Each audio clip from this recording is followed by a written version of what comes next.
So Nigel, we're sitting here after yesterday's draw at Bradford. It might be difficult given how amazing it's been, but can you kind of summarise this season from the point of view of a chairman and a fan? Well, it's a season like no other. But probably the only other season that I remember like this was the year we went up to the top division back in 1961-2. And of course, most fans won't remember that. It was fabulous, and I was one of the kids who ran on the field after the game from the enclosure. I went to Ashton playing fields where we used to train and got the autographs. And we did pretty well all year, but we've never been quite this successful.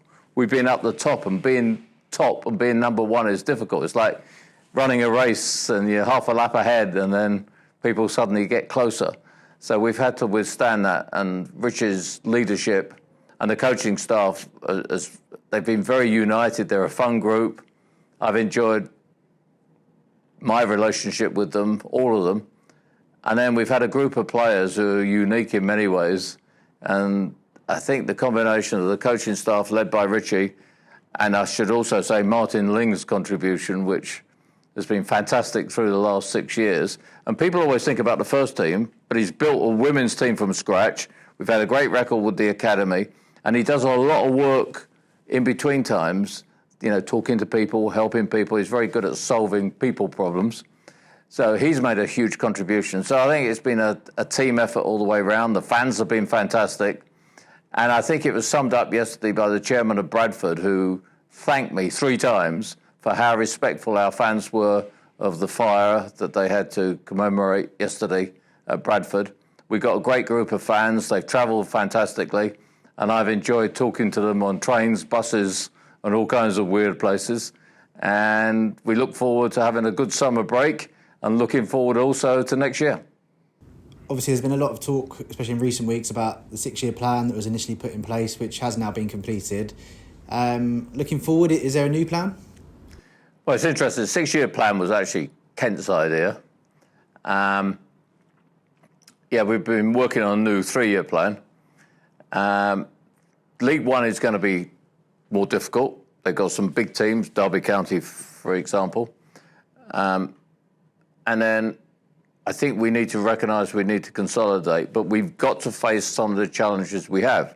And some of the problems today seem insurmountable. When I was talking to some fans about it on the train back from Bradford, you know, we've got a stadium that holds 9,200. There are some safety issues with the East Stand, so it's less than that. But we've got a situation where we're filling the stadium. We've got 1,500 homes right on our doorstep that are being built. That's an equation that doesn't work, so we need to solve that problem. No solution at the moment. We've got a new training ground we're planning and thinking about. That takes resources, time, and money. So we've got those 3 things. So basically the plan is to consolidate, build our infrastructure, get ready for a higher level. I think most fans think we're a League One club.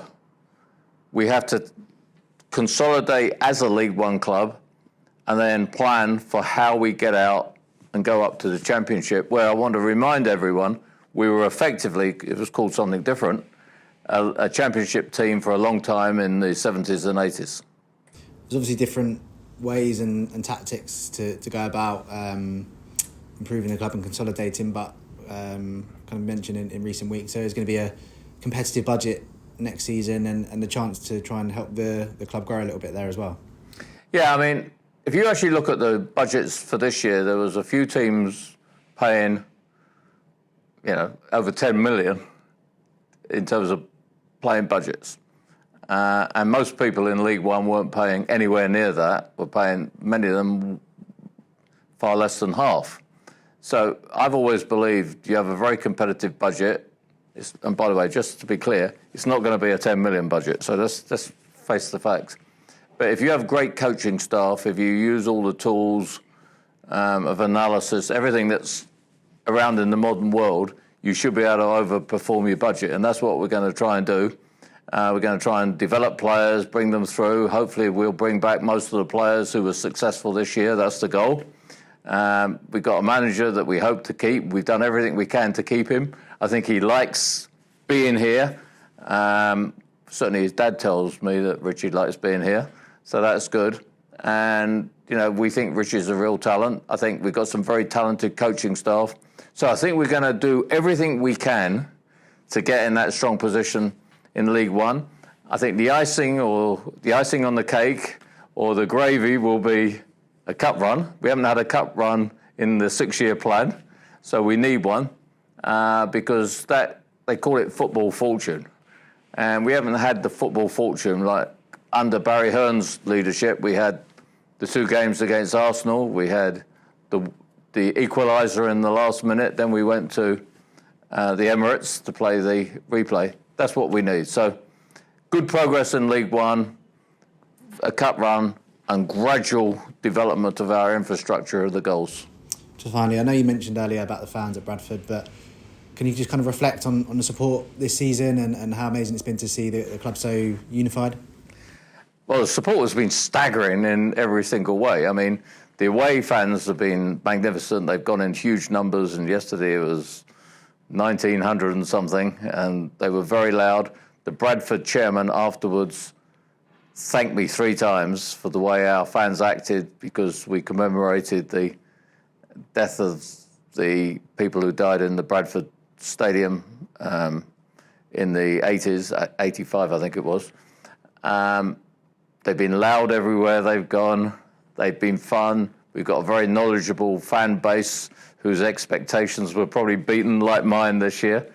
But I think we've got the fans who are here. But it's interesting, if you actually look at the statistics, on the home side, we had 12,000 different people come to home games. So we have to find ways to engage 12,000 people. It's not just like the 6,000 or 7,000 who we think of as home fans. There's more than that. And then we've got a rapidly growing group overseas.